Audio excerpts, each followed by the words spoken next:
magistrado debidamente capacitado y perfeccionado va a brindar un mejor servicio a la Administración de Justicia y por ende a la sociedad y por último al Estado mismo.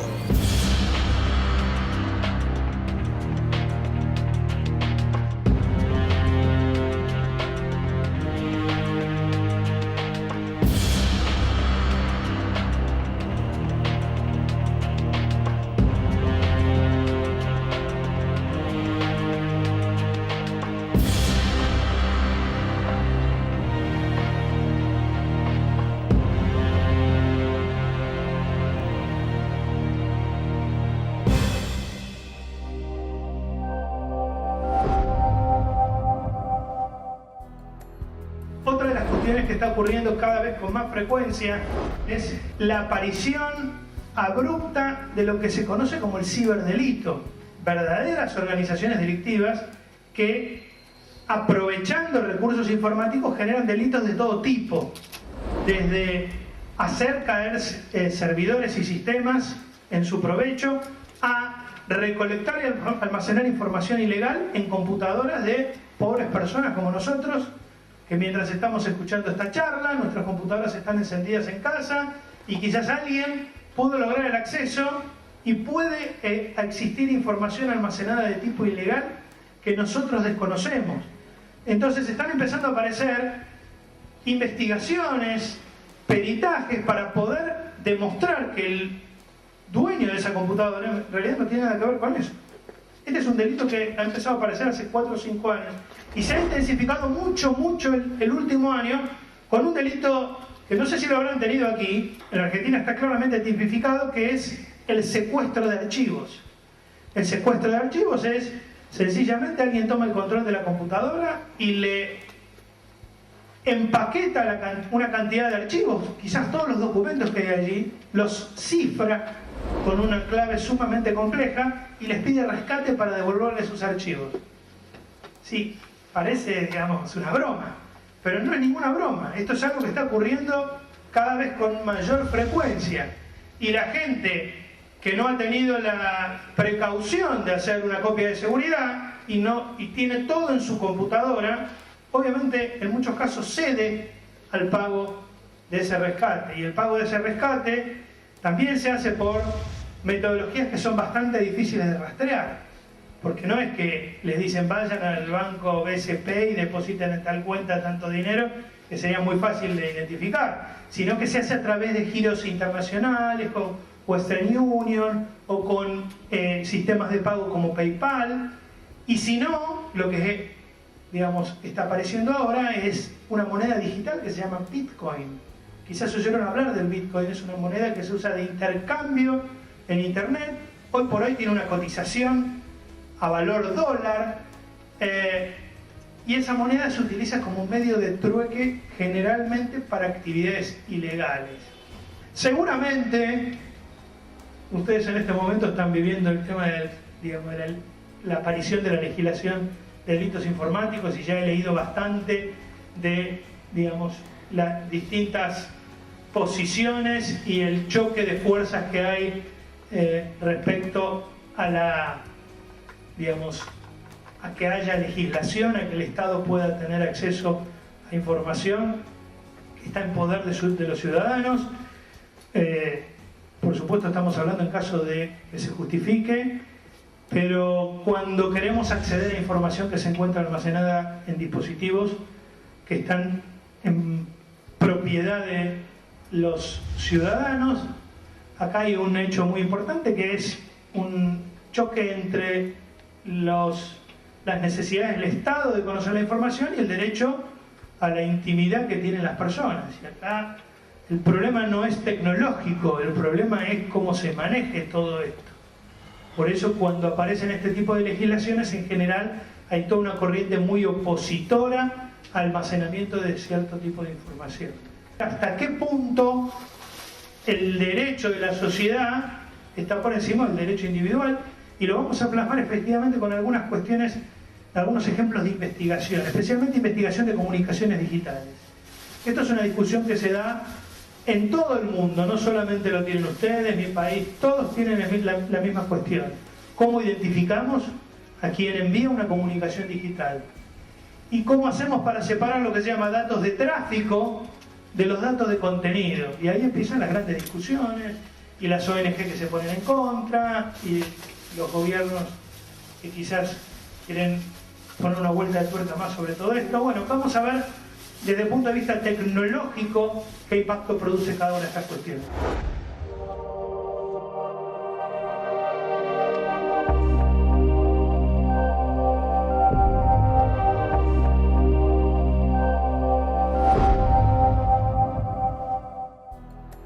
Entonces, vamos a empezar un poquito hablando de algunas cuestiones básicas para bueno, aquellos que la primera vez que se encuentran con evidencia digital, pensar dónde vamos a encontrar evidencia digital.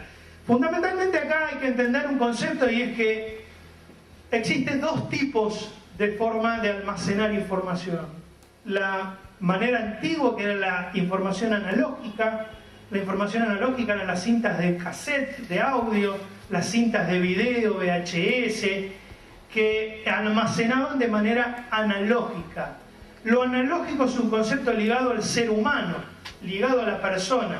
Nosotros cuando miramos, cuando escuchamos, lo hacemos de una manera analógica. Sin embargo, las computadoras almacenan la información de manera digital. Y una de las características fundamentales, seguramente en un rato lo vamos a ampliar un poquito más, es que la evidencia digital es repetible, es duplicable, y cada copia de ella es idéntica a su original. Diferente a cuando de repente teníamos un cassette de audio y con un equipo con dos caseteras queríamos duplicar ese cassette. Lo podíamos hacer, pero el producto de esa duplicación era un cassette cuyo nivel de audio era inferior al nivel original, como copiar una película analógica. Hoy, la copia de un elemento digital produce un elemento absolutamente idéntico. La información incluso analógica, como por ejemplo los videos, hoy ya vienen digitalizados, o el audio de una llamada telefónica también a nivel de la central telefónica se digitaliza. Entonces hoy podríamos decir que todo es digital, y cualquier dispositivo que pueda almacenar información digital es un potencial elemento de prueba. Las investigaciones o los papers más modernos que hay sobre análisis forense son básicamente sobre dispositivos que hasta hace unos años nos parecía una locura, como de repente hacer análisis forense de un automóvil, porque los automóviles tienen computadoras que pueden controlar las distintas variables de funcionamiento. Toda esa información nos permite a nosotros saber por dónde estuvo el vehículo, qué hizo el usuario, si tuvo alguna dificultad mecánica, y todo eso es elemento probatorio. Ya no estamos hablando de las computadoras propiamente dichas, pero imagínense consolas de videojuegos, las consolas que tienen sus hijos, las que jugamos algunas veces los adultos que no hemos dejado la niñez. Esas consolas tienen espacio de almacenamiento, esas consolas tienen conectividad. Particularmente he tenido la posibilidad de trabajar en casos de pornografía infantil donde se usaban las consolas de niños para almacenar contenido de esa naturaleza.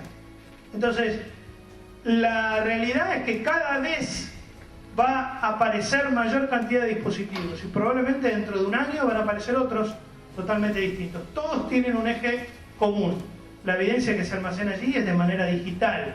Por lo tanto, la forma que vamos a ver de preservarla, de resguardarla, de manipularla, cuando digo manipularla en el buen sentido, ¿no? Cómo manejamos esa evidencia para garantizar la no contaminación, va a ser uniforme con independencia de los dispositivos. Hoy estamos hablando de discos de 2000 GB, de 3000 GB en algunos casos de servidores. Fíjense el volumen de información que podemos estar almacenando: millones, billones de páginas de texto. Por eso, llegar a la escena del hecho e identificar ese tipo de dispositivos puede ser clave en la investigación. Y además esto también tiene que ver con la posibilidad de que la persona que está en el lugar cometiendo ese eventual delito también pueda hacer desaparecer esas pruebas con facilidad. No es sencillo eliminar todas las carpetas que puede haber en la biblioteca de una habitación, es muy sencillo eliminar un dispositivo de ese tipo. A ver, ni siquiera hace falta eliminarlo, lo podemos esconder en el techo. Yo estoy mirando el techo que está aquí abajo y recuerdo un caso que tuvimos hace unos años donde en un sitio mantenían un disco, lo que se llama un NAS, un disco de acceso servidor, que es básicamente es una caja con un disco rígido y una conexión a la red y alimentación eléctrica. O sea, tiene dos cables, uno que se conecta a la red y otro que se conecta a la energía eléctrica. Y ese disco estaba montado en un techo falso como este de aquí. Nadie sabía dónde estaba el disco. Y cuando venía la gente a hacer el allanamiento, ellos cortaban la alimentación y los policías no podían encontrar ese elemento, porque ese elemento no era sencillo de ubicar. Entonces, imagínense que si para el perito puede ser complejo, para un operador judicial, un fiscal, un juez, que ni siquiera sabe lo que está buscando. Porque le hablan de un disco rígido y no todos entienden de qué le están hablando. Entonces, esto es para que ustedes tengan una idea del volumen de información que puede comprometer esto.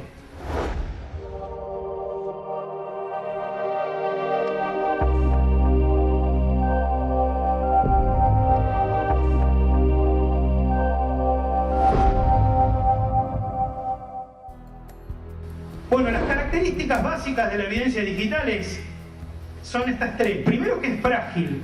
Frágil quiere decir que puede ser eliminada de manera absoluta e irrecuperable con relativa facilidad. Esto quiere decir que una persona utilizando un software específico podría eliminar toda esa información de cuajo. Una de las características de los tiempos modernos es que la inteligencia está, digamos, disponible en Internet.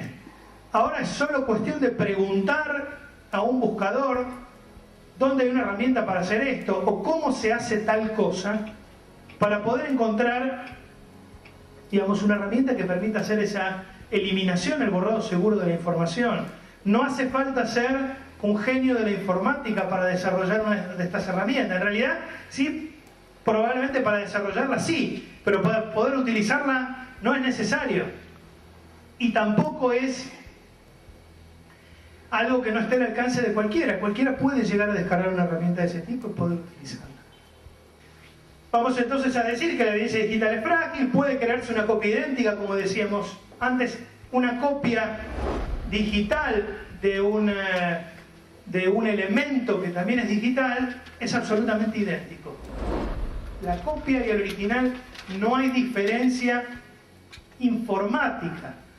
Quizás donde puede haber una diferencia, y esto es lo que genera a veces confusión en quienes no manejan la cuestión digital, es donde hay diferencias en el contenedor. ¿Qué quiero decir yo? Si ustedes agarran una película en DVD y la duplican, seguramente si la película original era original, venía estampada con todos los detalles del film, y la copia se hace sobre un DVD virgen que tiene la marca del DVD y unos renglones para que ustedes escriban el nombre de la película. Está claro que si uno mira el DVD original y mira el DVD copia, son totalmente diferentes. Ahí ni siquiera podemos hablar de una falsificación, no resiste absolutamente la mínima duda de cuál es el envoltorio original. Pero por eso hay que hacer la diferencia entre el envoltorio y el contenido, porque la copia, si es una copia correctamente hecha del original, es idéntica.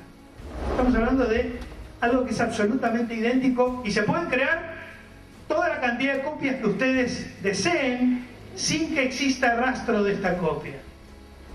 No hay forma de saber si uno hizo una copia de un disco rígido, o de un pendrive, o de un elemento digital, porque no hay ningún registro de estas copias.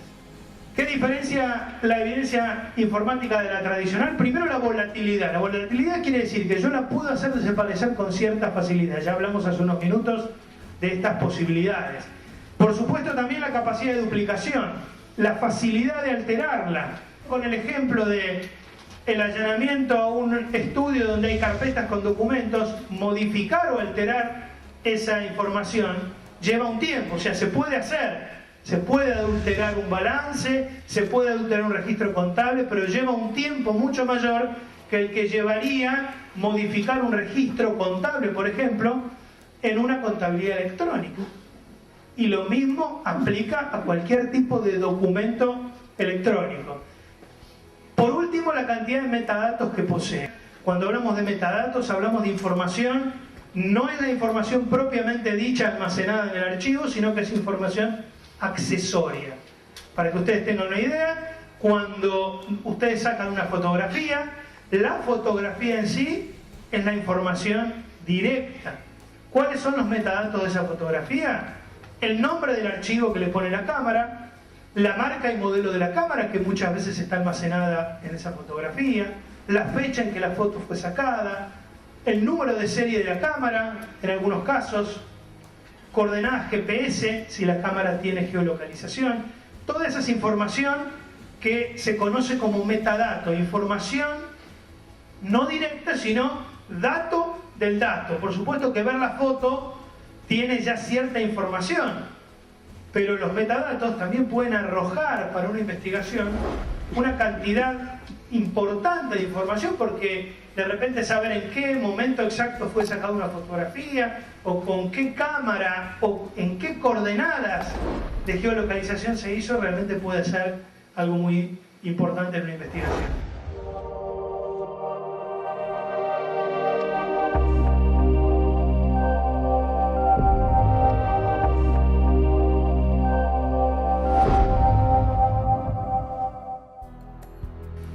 Entonces, siempre me manejo yo cuando hablamos de datos almacenados en cualquier dispositivo digital, con el modelo del iceberg.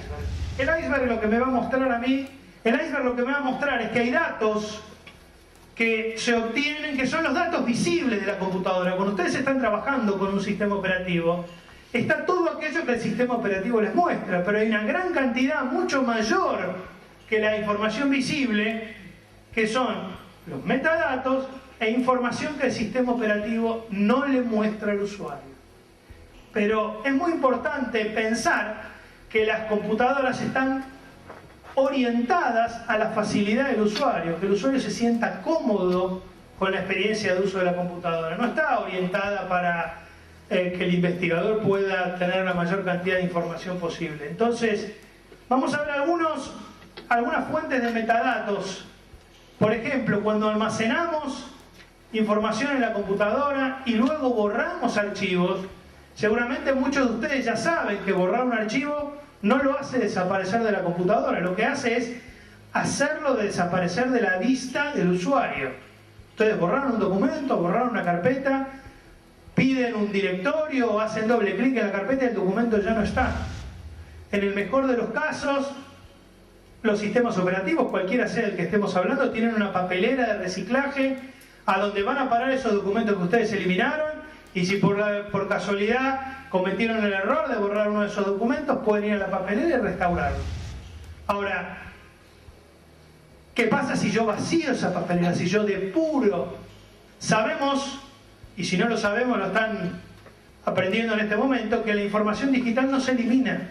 La única forma de eliminar fehacientemente información digital es sobreescribiéndola. Por lo tanto, cuando ustedes borran un documento y lo mandan a la papelera y vacían la papelera, esto es una actividad que resuelven en pocos segundos, un par de segundos. Esos documentos están ahí, están disponibles. Imagínense el solo hecho de pensar cuánto les llevó de repente editar un documento. No parece ser compatible con el tiempo que lleva en eliminarlo. En realidad lo único que hace es sacarlo de la vista. Todo lo que sea acceso a Internet, todo lo que sea navegación a Internet, ahora lo vamos a ver igual con algunas transparencias, pero cuando ustedes navegan por un sitio de Internet, queda información en la computadora. De hecho, seguramente todos ustedes saben que hay un historial de navegación. El historial de navegación muestra los sitios que ustedes visitaron, para que les resulte fácil recordarlos. Muchas veces, después de usar una computadora, especialmente cuando es una computadora compartida, ¿qué hacemos? Vamos y borramos el historial, para que el que viene después no sepa qué sitios estuvimos visitando nosotros. Sin embargo, ese proceso de borrado también se hace siguiendo las generales de la ley del sistema operativo, o sea, está ahí disponible, yo puedo recuperarlo. La ejecución de impresiones, cuando yo mando a imprimir algo en una computadora, a mí me queda una imagen de las últimas impresiones. Yo puedo agarrar cualquier computadora y puedo ver las últimas impresiones que se hicieron, obtener una copia de lo último que se imprimió porque está ahí dentro de la computadora. Y en algunos casos se puede obtener información que fue impresa mucho tiempo atrás. Una de las características de la evidencia digital, cuando hablamos de evidencia de almacenamiento, ahora vamos a clarificar algunas de las características, es que yo puedo obtenerla de manera predatada. Yo puedo encontrar archivos y actividad en una computadora de mucho tiempo atrás, quizás de un par de años atrás. No puedo dar certeza ni precisión porque eso depende de cada computadora en particular, del tamaño de su disco, pero también depende del tipo de uso que esa computadora tenga. Pero tengan por seguro que en una computadora se puede obtener información vieja, y a veces muy vieja también.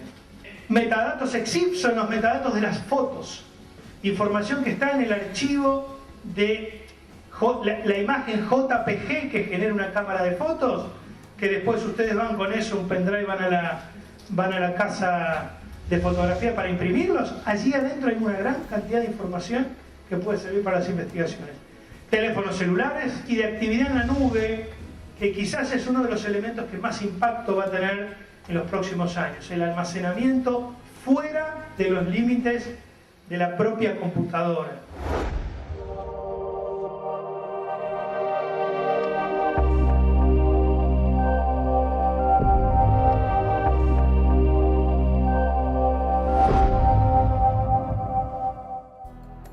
La navegación por sitios de internet, como decía antes, el historial es uno de los principales elementos, pero hay otros, como por ejemplo el caché, que guarda las imágenes del sitio que ustedes visitaron. Y uno se pregunta, ¿para qué me guardan las miniaturas de las imágenes del sitio que visito?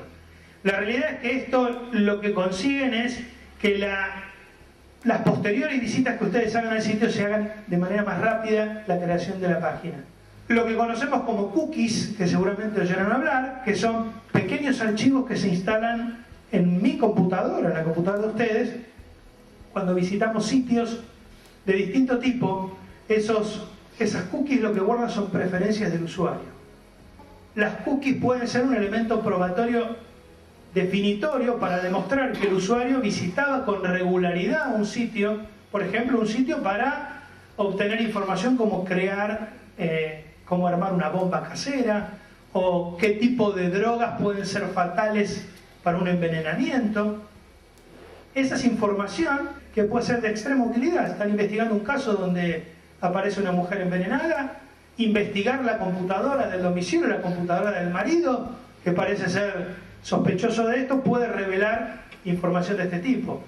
Información que aparece en metadatos del sistema operativo. Las impresiones que, como dijimos antes, pueden ser obtenidas, incluso pueden ser obtenidas de documentos antiguos. Los metadatos EXIF, les comentaba antes que, por ejemplo, esta es una foto de un curso que yo di hace unos años, y si esa foto, en lugar de verla como imagen, la vemos como contenido digital, o sea, vemos el código binario que hay adentro, aquí está, estos números que están acá son la representación hexadecimal del código binario que hay dentro de ese archivo que representa una foto, y aquí vamos a identificar texto. Por ejemplo, vamos a identificar la marca y modelo de la cámara que se utilizó. Pero además, en el caso particular de esta foto, también se va a identificar que se utilizó una herramienta de edición con esa foto. Quiere decir que alguien utilizó algo parecido a un Photoshop, en este caso es una herramienta de Microsoft, para alterar el contenido de esa fotografía. Y eso es un metadato que está en la propia fotografía. La fecha real en que esa foto fue sacada. Eso puede ser también de extrema utilidad. Más allá de que el archivo en sí, si uno lo ve, tiene una fecha asociada al momento en que se sacó la foto. Pero esa fecha puede haber sido alterada. O pudo haber sido modificada si esa foto se encuentra almacenada en un dispositivo distinto del dispositivo original. ¿Qué quiere decir? Yo saqué la foto con mi teléfono. Entonces, esa foto va a tener como fecha y hora el momento en que saqué la foto efectivamente, y lo mismo va a estar en los metadatos que estamos viendo dentro de la foto. Pero si después yo lo descargo en una computadora, la fecha y hora del archivo creado en la computadora va a ser distinto. Quizás yo lo descargo dentro de una semana, por lo tanto la fecha y hora va a ser de una semana posterior. Sin embargo, la fecha que está dentro de la foto es la fecha original. Y esto es de importancia para la investigación. Poder establecer si esa foto fue sacada con ese dispositivo, si se copió de un dispositivo al otro, si pertenece al sospechoso, si es una foto que se descargó de internet, se subió a internet. ¿Cuántas veces tenemos investigaciones de difamaciones en redes sociales, información que es posteada, fotos que son alteradas, novios que se pelean con sus novias y suben fotos comprometedoras a sitios de internet y las promocionan generándole un daño al honor a la novia? Y esa información respecto de quién pudo haber sido la persona eventualmente puede obtenerse de estos metadatos. Por supuesto, esto requerirá después de hacer un cruzamiento con los dispositivos digitales de quien eventualmente sea el ejecutor, digamos, de esa maniobra, lo cual esto, por supuesto, exige mecanismos de investigación tradicional. Acá no es que podemos identificar en internet una foto y decir esta foto la sacó el señor tal que vive en tal lugar. Esto es imposible al momento actual. Les cuento que hay investigaciones en varios países, especialmente con el tema de fotografía. El tema de fotografía es un tema muy sensible en la investigación digital. Los delitos de pornografía en internet son cada vez más alarmantes.